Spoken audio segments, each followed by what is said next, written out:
हम देख रहे हैं क्वेश्चन नंबर 30। इसमें देखो पूछा गया है एक गोलीय संधारित्र के भीतरी गोले की त्रिज्या। एक भीतरी गोले की त्रिज्या 12 सेंटीमीटर और बाहरी गोले की त्रिज्या 13 सेंटीमीटर है। बाहरी गोला भूसंपर्कित है तथा यानी पृथ्वी से जुड़ा है तथा भीतरी गोले पर 2.5 माइक्रोकूलम का आवेश दिया गया है। ठीक, संकेंद्री गोलों के बीच के स्थान में 32 परावैद्युतांक का द्रव भरा है। संकेंद्री मतलब दोनों गोलों का केंद्र एक ही है। तब हमें देखो क्या ज्ञात करना है, लिखा है ए नंबर संधारित्र की धारिता ज्ञात करनी है, बी नंबर भीतरी गोले का विभव क्या है और सी नंबर में पूछा गया है इस संधारित्र की धारिता की तुलना एक 12 सेंटीमीटर त्रिज्या वाले किसी वियुक्त गोले की धारिता से कीजिए। व्याख्या कीजिए कि गोले की धारिता इतनी कम क्यों है, यानी इसकी धारिता जो है कम क्यों है, ये व्याख्या करनी है। तो देखो इसको हल करते हैं।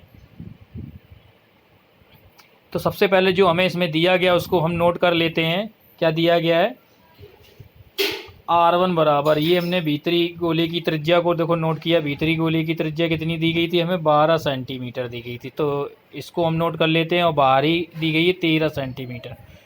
तो भीतरी गोले को हमने R2 से किया है और बाहर वाले को R1 से नोट कर लिया। इसके बाद में परावैद्युतांक दिया K बराबर 32 दिया गया और Q बराबर मान दिया है 2.5 × 10⁻⁻6 कूलम। तो ए नंबर हमें गोलीय संधारित्र की धारिता ज्ञात करनी। फार्मूला क्या होता है, C बराबर 4πε0 K, कोष्टक में R1 R2 बटे में R1 - K R2।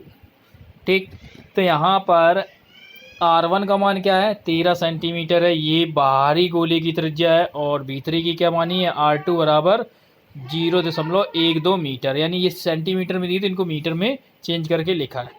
जब देखो इसमें मान रखते हैं तो 4πε0 का मान क्या होगा, 1/4πε0 का मान होता है 9 × 10⁻9। तो इसका मान क्या हो जाएगा, इसको हम 1/, करके लिख देंगे 1/9 × 10⁻9 गुणे के का मान 32, R1 का मान कितना 0.13 और R2 का मान है 0.12 बटे में 0.13 माइनस के 0.12। अब इसको देखो हल करेंगे यहाँ से, तो देखो क्या मान निकल के आता है 5.55 × 10⁻⁻9 पिको फैरेड। यदि हम इसको फैरेड में चेंज करें 10⁻12 का भाग लगाएंगे तो निकलेगा 5550 पिको फैरेड। हम इसको ऐसे ही लिखे रहने देते हैं 5.5 × 10⁻⁻9 पिको -9 फैरेड, ये मान इसका है। अब देखो इसके बाद देखते हैं बी नंबर में संधारित्र का विभवांतर निकालना है। बी दूसरे में पूछा गया संधारित्र का विभवांतर, तो बी बराबर क्या हो जाए Q बटे में C। Q का मान दिया गया 2.5 × 10⁻⁻6। ठीक, और ये हमने निकाल चुके हैं 5.5 × 10⁻⁻9। इसका भाग लगाएंगे तो ये निकलेगा 450 वोल्ट। ये गोले के बाहरी गोले का विभव क्या है, बाहरी गोला पृथ्वी से जुड़ा हुआ, किससे जुड़ा है, पृथ्वी से जुड़ा है। और पृथ्वी से जुड़े होने के कारण इसका विभव क्या होगा, शून्य होगा। तो भीतरी गोले पर विभव V1, ये क्या हो जाएगा, V1 जो मान निकला है ये V1 हो जाएगा। यानी हम इसको लिख सकते हैं V1 - K, बाहर वाले गोले का 0 है तो बराबर क्या हो जाएगा 450 वोल्ट। तो निकल आएगा ये भीतरी गोले का विभव का मान। इसके बाद देखो तीसरे नंबर में पूछा गया है, तीसरे नंबर में पूछा है R बराबर, लिखा है R बराबर 12 सेंटीमीटर। तीसरे में कहा है, देखो तीसरे में लिखा है 12 सेंटीमीटर त्रिज्या वाले किसी वियुक्त गोले की धारिता ज्ञात कीजिए और व्याख्या कीजिए कि गोले की धारिता इतनी कम क्यों है। तो देखो सी नंबर पे सी पार्ट में R बराबर नोट कर लिया, इसको मीटर में चेंज कर लिया, 100 का भाग लगाएंगे तो 0.12 मीटर त्रिज्या के गोले की धारिता निकल है। आप इसके बाद में फार्मूला लगाएंगे तो C' बराबर क्या हो जाएगा 4πε0 इंटू में R। ये गोलीय विलगित गोलीय चालक की धारिता का सूत्र होता है 4πε0 R। यदि माध्यम का परावैद्युतांक भी दिया जाए तो K यहाँ लगा देते हैं। ठीक, तो यहाँ पर देखो मान रखेंगे 4πε0 का, तो क्या हो जाएगा 1/9 × 10⁻9 और गुणे ये मान है R का मान क्या दिया गया 12 सेंटीमीटर रखेंगे, इसको हम मीटर में चेंज करके ये रख दिया। इसका गुणा कराएंगे, हल करेंगे तो इसका मान निकल के आएगा 13.3 पिको फैरेड। ये मान निकलेगा इसका। इसके बाद देखो 1.3 × 10⁻⁻11 फैरेड, इसको हमने फैरेड में चेंज कर लिया। अब तुलना करनी है, पहले जो हमने धारता का मान निकाला था और बाद में जो धारता का मान निकाला है सी डैश का मान, इनका क्या करेंगे, अनुपात निकालेंगे। अनुपात निकालेंगे तो पहले धारता का मान हम निकाल चुके हैं, सी का मान 5.5 × 10⁻⁻9 निकला था, ठीक। और बाद में हमने सी डैश का मान निकाला है 4πε0r, तो इसका मान रखेंगे, हल करेंगे तो इसका मान हल करने पर 416 आएगा। और कैंची गुणा कराएंगे तो ये सी बराबर क्या हो गया, 416 सी डैश। यानी कि इसको हम बोल सकते हैं जो धारता होगी के परावैद्युतांक के माध्यम में धारता जो होगी वो वायु की धारता के 416 गुनी अधिक हो जाएगी, अधिक। तो वही लिखा है, अर्थात गोलीय संधारित्र की धारता एकल गोले की धारता से 416 गुना अधिक है। इससे यह निष्कर्ष प्राप्त होता है कि एकल चालक के समीप एक अन्य भूसंपर्कित चालक रखकर उनके बीच के स्थान में परावैद्युत भरने से धारता बहुत अधिक बढ़ जाती है। ये निकले। अब देखते हैं क्वेश्चन नंबर 31वां। ये क्वेश्चन नंबर 31वां है।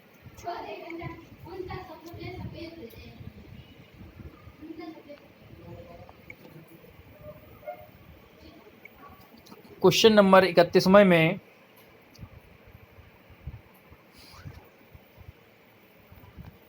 इसमें देखो लिखा है, दो बड़े चालक जिन पर आवेश Q1 और Q2 है, आवेश Q1 और Q2 है, एक दूसरे के समीप लाए जाते हैं। क्या इनके बीच स्थिर वैद्युत बल का परिमाण तथ्य लिखा है Q1 Q2 बटे में 4πε0 इंटू में r² द्वारा दर्शाया जाता है, जहां स्मॉल r इनके केंद्रों के बीच की दूरी है। ये बीच की दूरी है। तो देखो पहला नंबर में ये पूछा गया है, देखो इसको सॉल्व करते हैं।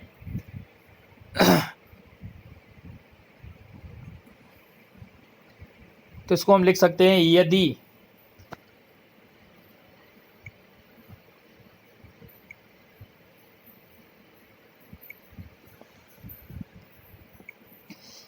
गोलों के एक दूसरे से बहुत अधिक दूरी पर होंगे, यदि ये गोले एक दूसरे बहुत अधिक दूरी पर होंगे, तभी वे बिंदु आवेशों की भांति कार्य करेंगे, बिंदु आवेशों की भांति कार्य करेंगे। कूलाम का नियम केवल उन बिंदु आवेशों के लिए सत्य है, अतः गोलों को समीप लाने पर कूलाम का नियम लागू नहीं होगा। यानी इसमें ये कहा गया, कूलाम के नियम के महत्व में पढ़ा है कि यदि गोलों को क्या करते हैं, बिंदुओं को, गोलों को ये बिंदु की भांति तभी कार्य करेंगे जब इनको हम क्या करेंगे,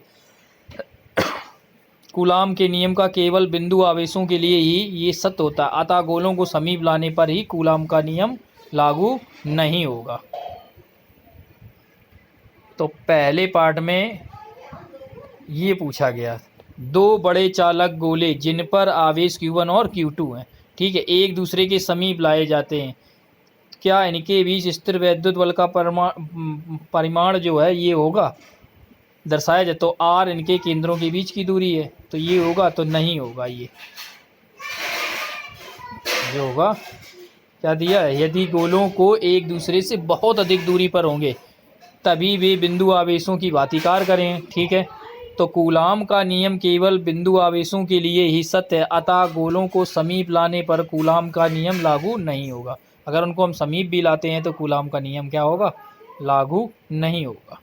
अब दूसरा पार्ट क्या पूछा है, दूसरे में पूछा है कि यदि कूलाम के नियम में 1/r³ निर्भरता का समावेश 1/r² के स्थान पर हो तो क्या गॉस का नियम अभी भी सत्य होगा।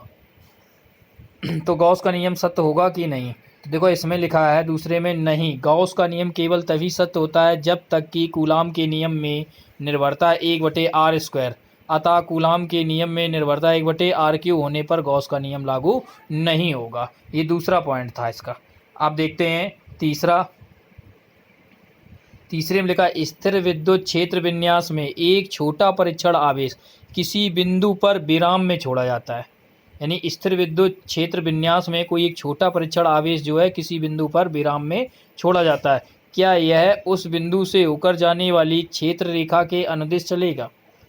उस बिंदु से होकर जाने वाली क्षेत्र रेखा के अनुदिश, यानी जिस दिशा में विद्युत क्षेत्र रेखाएं चल रही होंगी तो उस दिशा में चलेगा। तो उस दिशा में तभी चलेगा यदि वो आवेश कैसा है, उस विद्युत क्षेत्र में जो आवेश है उसके समान प्रकृति का है, तो वो क्या होगा, विद्युत क्षेत्र की दिशा में चलेगा। यदि विपरीत प्रकृति का है तो विद्युत क्षेत्र के विपरीत दिशा में क्या होगा, अनुदिश होगा। तो ये लिख सकते हैं। अब इसके बाद देखो चौथा पूछा गया है, इलेक्ट्रॉन द्वारा एक वृत्तीय कक्षा पूरी करने में नाभिक के क्षेत्र द्वारा कितना कार्य किया जाता है? यदि कक्षा दीर्घवृत्ताकार हो तो क्या होगा? तो देखो चौथे में लिखा है दीर्घवृत्ताकार हो तो 0 लिखे, तो इसमें लिख सकते हैं चौथे में देखो, इलेक्ट्रॉन द्वारा एक वृत्तीय कक्षा पूरी करने में नाभिक के क्षेत्र द्वारा किया गया कार्य कि कितना कार्य किया जाएगा?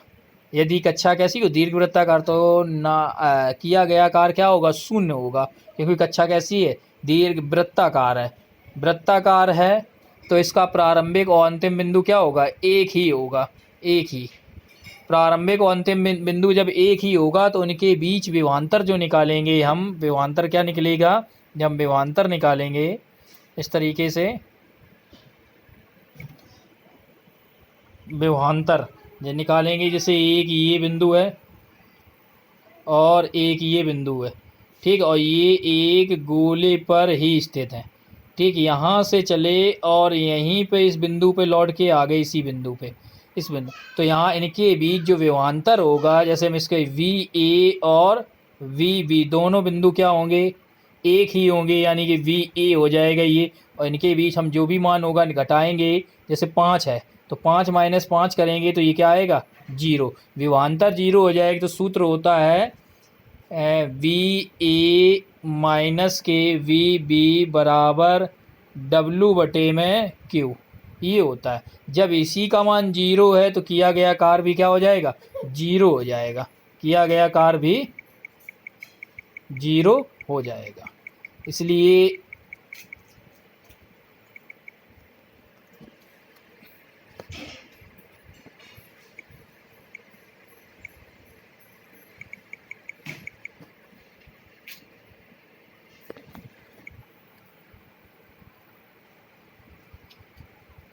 किया गया कार्य क्या लिखा है, 0 लिखा है। और लिखा है स्थिर विद्युत क्षेत्र में बिंदु आवेश की बंद वक्र पर चलाने में किया गया कार्य 0 होता है। यदि वक्र दीर्घवृत्ताकार तो भी कार्य क्या रहेगा, 0 रहेगा। अब 5वें नंबर में देखो क्या पूछा गया है।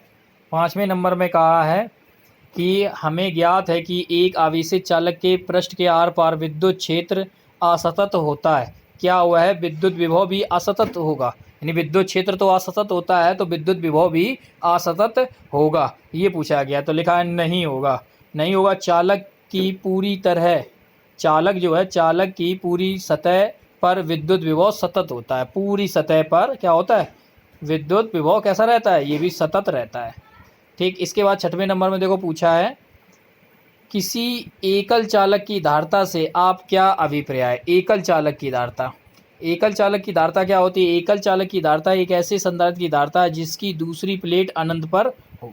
दूसरी प्लेट कहाँ मानी जाती है, अनंत पर मानी जाती है। एकल चालक धारता के लिए दूसरी प्लेट क्या रहती है, अनंत पर मानी जाती है, उसी को हम क्या कहेंगे, एकल चालक धारता। अब इसके बाद देखो 7वें नंबर में पूछा गया है एक संभावित उत्तर की कल्पना कीजिए कि पानी का परावैद्युतांक 80 अभ्रक के परावैद्युतांक 6 से अधिक क्यों है।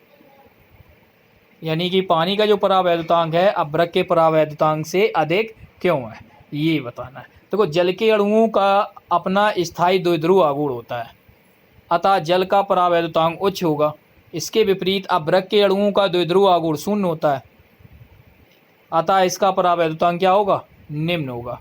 यानी कि ये जल के अणुओं पर निर्भर कर रहा है। जल के अणु जो होते हैं कैसे होते हैं, जल के अणुओं के बीच जो स्थायी द्विध्रुव आघूर्ण होता है, यानी कि ये ध्रुव कैसे होते हैं, ये अध्रुवीय होते हैं। इनके केंद्र परस्पर कैसे रहते हैं, केंद्र इनके संपाती नहीं होते हैं, केंद्र जो संपाती नहीं होते हैं, और इनके बीच वैद्युत द्विध्रुव आघूर्ण जो होता है स्थायी हो रहता है।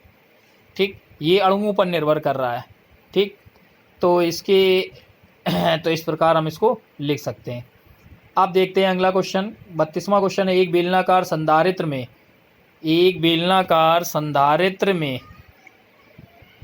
बेलनाकार संधारित्र में 15 सेंटीमीटर, देखो ये हमें 15 सेंटीमीटर लंबाई दी गई है, क्या है 15 सेंटीमीटर लंबाई एवं त्रिज्या क्या दी है, त्रिज्या दी गई है यहाँ पर 1.5 सेंटीमीटर ही है, और लिखा है 1.4 सेंटीमीटर के 2 समाक्ष बेलन है।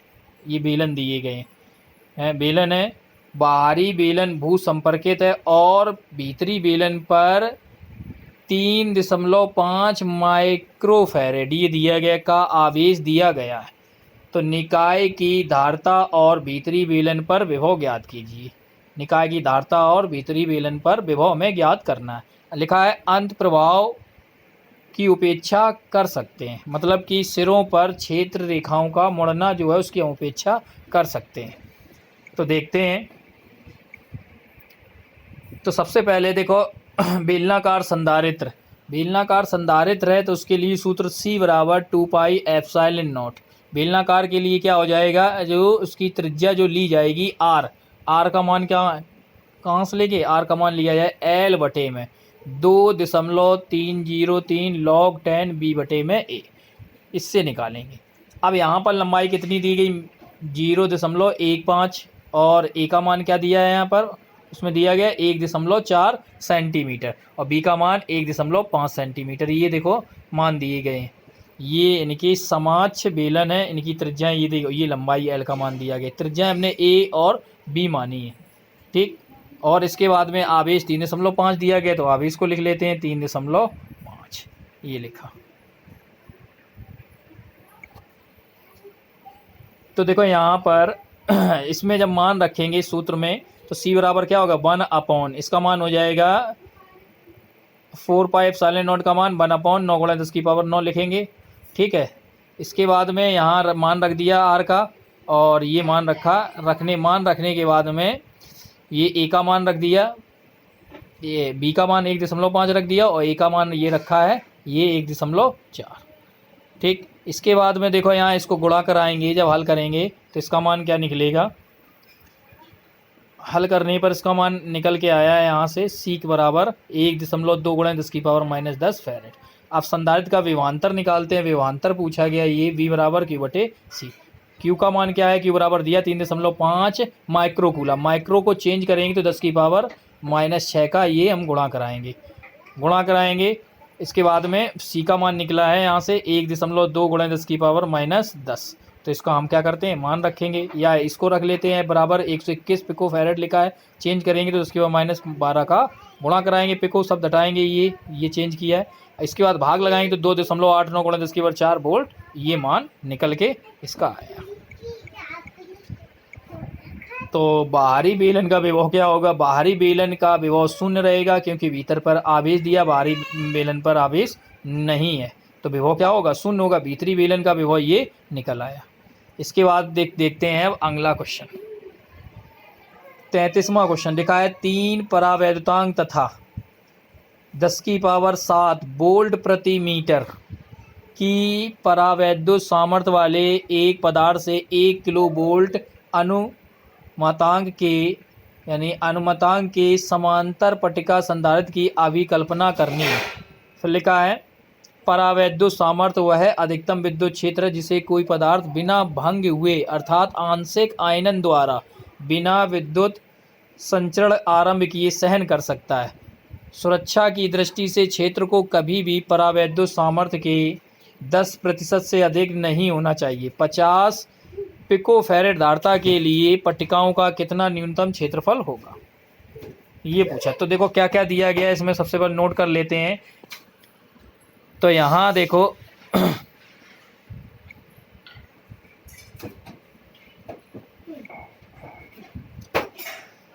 यहाँ हमें दिया है K बराबर दिया गया, परावैद्युतांक 3 दिया गया, ठीक है, और परावैद्युत सामर्थ्य दी गई है 10⁻7 वोल्ट प्रति मीटर। धारता दी है C बराबर 500 पिको फैरेड ये दी गई है। और इसके बाद क्षेत्रफल A बराबर ज्ञात करना है। तो B बराबर 1000 वोल्ट दिया गया है, यानी 1 किलो वोल्ट दिया, उसको चेंज कर लेते हैं 1000 वोल्ट में इसको। इसके बाद प्लेटों के बीच तो अधिकतम क्षेत्र क्या हो जाएगा, विद्युत क्षेत्र बराबर परावैद्युत सामर्थ्य। परावैद्युत सामर्थ्य का कितना है, 10% अधिक होना चाहिए लिखा है। तो परावैद्युत सामर्थ्य का 10% निकाल लेते हैं, तो ये क्या हो जाएगी, प्लेटों के बीच अधिकतम विद्युत क्षेत्र हो जाएगा। तो निकालते हैं, तो मान क्या दिया, परावैद्युत सामर्थ्य का मान हमें दिया 10⁻7 दिया गया। तो 10⁻7 का 10% निकालेंगे तो 10/100 करेंगे, प्रतिशत हटाएंगे तो इसको हल करेंगे, 10⁻6 वोल्ट प्रति मीटर ये आ जाएगा, ये दिया। इसके बाद में देखो प्लेटों के बीच की दूरी मान लेते हैं क्या, स्मॉल डी है। तो ई मैक्सिमम बराबर क्या हो जाए, अधिकतम विद्युत क्षेत्र क्या, B/में D। ई बराबर सूत्र होता है B/D, तो यहाँ से निकलेगा। अब इसके बाद यहाँ से D का मान निकालेंगे तो B/E मैक्सिमम हो जाए। ई मैक्सिमम का मान 10⁻6 हम निकाल चुके हैं, तो B का मान 1000 दिया है। 10⁻6 का भाग लगाएंगे तो 10⁻6 बचेंगे, 6 ऊपर जाएंगी और 10⁻3 ये, तो 3 कम हो जाएंगे तो -3 बचेंगे। अब क्या करते हैं, धारता का मान निकालते हैं। C बराबर क्या, C बराबर होता है ε0 A में D। अगर माध्यम का परावैद्युतांक चल रहा है तो K और लिखते हैं, K ε0 A/D। यहाँ से A का मान निकालें, A बराबर CD बटे में क्या हो जाएगा, ε0 इंटू में K, ये हो जाएगा। इसके बाद देखो प्लेटों का क्षेत्रफल A बराबर मान रखेंगे, मोड़ी प्लेटों का क्षेत्रफल A बराबर 50 × 10⁻12 × 10⁻3। ठीक है, ये ε0 का मान रख दिया और K का मान रखा। हल किया तो क्या है, 18.8 1.88 × 10⁻³ मीटर स्क्वायर। इसको हम चेंज करेंगे तो ये 18.8 सेंटीमीटर स्क्वायर हम इसको लिख सकते हैं, या लगभग में लिख सकते हैं 19 सेंटीमीटर स्क्वायर, ये लगभग में लिख सकते हैं। इसके बाद देखते हैं अगला क्वेश्चन, ये क्वेश्चन नंबर 34 है।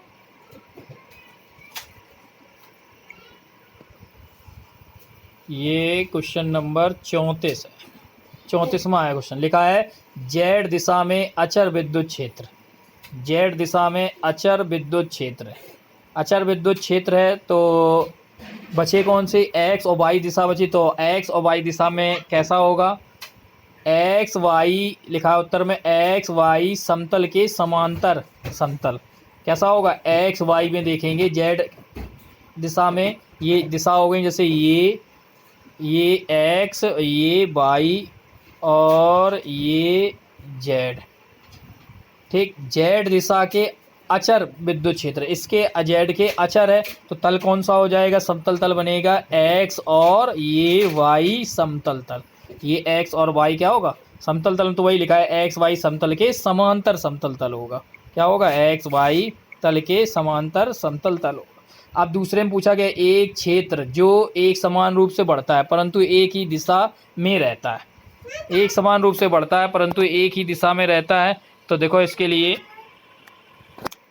क्या हो जाएगा, समविभव पृष्ठ जो है, जब एक क्षेत्र जो एक समान रूप से बढ़ रहा है परंतु एक ही दिशा में रहता है, मान लेते हैं Z दिशा में रहता है, तो क्या हो जाएगा, समविभव पृष्ठ X Y समतल के समांतर परंतु बड़े क्षेत्र के साथ भिन्न भिन्न नियत विभव वाले समतल एक दूसरे के समीप जाएंगे।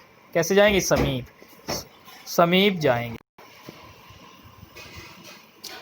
तीसरे नंबर में देखो पूछा गया मूल बिंदु पर कोई एकल धनावेश और, ठीक है, एकल धनावेश हो तो संकेंद्रीय गोले जिसके केंद्र मूल बिंदु पर हैं।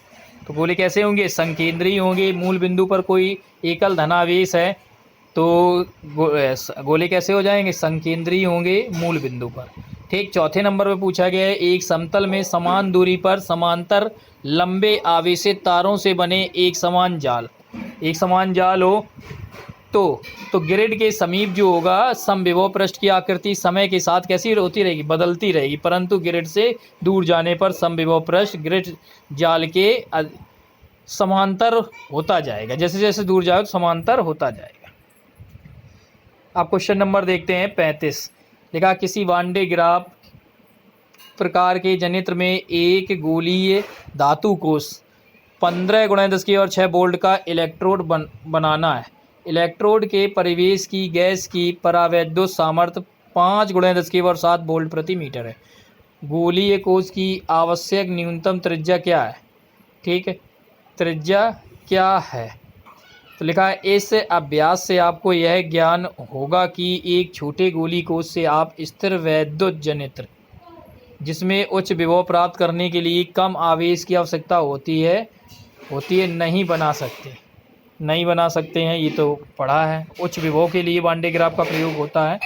ठीक है, तो देखो कैसे लिखेंगे, गोली कोश का विभव ये दिया गया, हमने नोट कर लिया, और परावैद्युत सामर्थ्य नोट कर ली, ई मैक्सिमम बराबर, और मान लिया न्यूनतम त्रिज्या क्या मानी, स्मॉल आर मान ली। तब कोश का विभव सूत्र लगाएंगे, बी बराबर 1/4πε0 Q/में आर। ठीक, इसके बाद लिखा है मान रखेंगे, सॉल्व करेंगे। तो सॉल्व करने से पहले इसको देखो हम ऐसे लिख सकते हैं, ई मैक्सिमम बराबर सूत्र क्या होता है, 1/4πε0 Q/में r²। यदि हम r को बाहर कर दें तो ये किसका सूत्र बन जाएगा, देखो हमने 1/4πε0 Q/r लिख लिया, ये विभव का बन गया, और इनटू में r। तो इसको हम इस तरीके से लिख सकते हैं, ई मैक्सिमम b/में r बराबर निकालेंगे b/में ई मैक्सिमम हो जाए, यहाँ से मान रखेंगे, सॉल्व करेंगे तो r बराबर निकला है 0.3 मीटर। न्यूनतम त्रिज्या कितनी निकलेगी, 0.3 मीटर या 30 सेंटीमीटर। अब देखते हैं क्वेश्चन नंबर अगला है 36वां। r1 त्रिज्या तथा स्मॉल q1 आवेश वाला एक छोटा गोला स्मॉल r2 त्रिज्या और स्मॉल q2 आवेश के गोलीय खोल या कोश से घिरा है। दर्शाइए कि स्मॉल q1 धनात्मक है, तो जब दोनों को एक तार द्वारा जोड़ दिया जाता है आवश्यक रूप से आवेश गोले से खोल की तरफ ही प्रवाहित होगा, चाहे खोल पर आवेश स्मॉल q2 कुछ भी हो। तो देखो इसको हम लिख सकते हैं, देखो हम जानते हैं कि किसी चालक का संपूर्ण आवेश उसके बाह्य पृष्ठ पर रहता है, अतः जैसे ही दोनों गोलों को चालक तार द्वारा हम क्या करेंगे, जोड़ा जाएगा, वैसे ही अंदर वाले छोटे गोले को संपूर्ण आवेश तार से होकर बाहरी कोश की ओर प्रवाहित हो जाएगा, चाहे कोश पर आवेश Q2 कुछ भी क्यों ना हो। ठीक, तो इस तरीके से इसको लिख सकते हैं। अब अगला क्वेश्चन है 37वां। लिखा है, पूछा गया पृथ्वी के पृष्ठ के सापेक्ष वायुमंडल की ऊपरी परत लगभग 400 किलोवोल्ट है, जिसके संगत विद्युत क्षेत्र ऊंचाई बढ़ने के साथ कम होता है। विद्युत क्षेत्र का मान क्या होता है, ऊंचाई बढ़ने के साथ कम होता है। पृथ्वी के पृष्ठ के सापेक्ष विद्युत क्षेत्र लगभग 100 वोल्ट प्रति मीटर है। तब फिर जब हम घर से बाहर खुले में जाते हैं तो हमें विद्युत आघात क्यों नहीं लगता। घर को लोहे का पिंजरा मान लीजिए, अतः उसके अंदर कोई विद्युत क्षेत्र नहीं है। ठीक, तो देखो ए नंबर को जब हम हल करेंगे क्या लिखेंगे, देखिए हमारा शरीर जो होता है, हमारा शरीर तथा पृथ्वी के समान विभव पर रहने के कारण हमारे शरीर से कोई विद्युत धारा प्रवाहित नहीं होती है, इसलिए हम कोई विद्युत आघात नहीं लगता है। हम घर से क्या होते हैं, बाहर निकलते हैं तो कोई विद्युत आघात नहीं लगता है। ठीक, तो बी नंबर में देखो अब क्या पूछा है, एक व्यक्ति शाम के समय अपने घर के बाहर 2 मीटर ऊंचा अवरोधी पट रखता है, जिसके शिखर पर 1 मीटर क्षेत्रफल की एक बड़ी एल्यूमिनियम की चादर है। अगली सुबह वह यदि धातु की चादर को छूता है तो क्या उसे विद्युत आघात लगेगा, यानी उसे करंट लगेगा कि नहीं। तो ऊपर रखता है, हाँ लगेगा उसको, क्योंकि पृथ्वी तथा एल्यूमिनियम की चादर मिलकर एक संधारित्र की रचना करेंगे, एक संधारित्र बना लेंगे तथा अवरोधी पट परावैद्युत का कार्य करती है। अवरोधी पट जो है एक परावैद्युत का कार्य करेगी। एल्यूमिनियम की चादर वायुमंडलीय आवेश के कारण गिरते रहने से आवेशित होती रहती है और उच्च विभव प्राप्त कर लेती है, अतः जब व्यक्ति इस चादर को छूता है तो उसके शरीर से होकर एक विद्युत धारा प्रवाहित होती है और इस कारण उस व्यक्ति को विद्युत आघात लगेगा। सी नंबर में देखो क्या पूछा गया है, सी नंबर में वायु की थोड़ी सी चालकता के कारण सारे संसार में औसतन वायुमंडल में विसर्जन धारा 1800 एम्पीयर मानी जाती है। ठीक है, मानी जाती है। तब यथा समय वातावरण स्वयं पूर्णतः निरावेशित होकर विद्युत उदासीन क्यों नहीं हो जाता। दूसरे शब्दों में वातावरण को कौन आवेशित रखता है, ये बताना है। तो देखो इसको हम इस तरीके से लिख सकते हैं, यद्यपि वायुमंडल 1800 एम्पीयर की औसत विसर्जन धारा के कारण लगातार निरावेशित होता रहता है, परंतु साथ ही तड़ित तथा झंझावात के कारण यह लगातार आवेशित होता रहता है। लगातार क्या होता रहता है? तड़ित तथा झंझावात के कारण यह लगातार कैसा होता रहता है? आवेशित होता रहता है और इन दोनों के बीच एक संतुलन बना रहता है, जिससे कि वायुमंडल कभी भी पूर्णतः निरावेशित नहीं हो पाता है। इसके बाद डी नंबर में देखो पूछा है कि तड़ित के दौरान वातावरण की विद्युत ऊर्जा के किन रूपों में क्षैत होती है? किन रूपों में क्षैत होती है? ये एक संकेत नुमा दिया गया है। पृष्ठ आवेश घनत्व इतना ये मान दिए गए हैं। नीचे दिशा में 100 वोल्ट प्रति मीटर विद्युत क्षेत्र है। लगभग 50 किलोमीटर ऊंचाई तक वातावरण की थोड़ी सी चालकता के कारण 1800 कूलाम का आवेश प्रति सेकंड समग्र रूप से पृथ्वी में पंप होता रहता है तथा पृथ्वी निरावेशित नहीं होती, क्योंकि संसार में हर समय लगातार तड़ित तथा तड़ित झंझा होती रहती है, जो समान मात्रा में ऋणावेशित पृथ्वी में पंप कर देती है।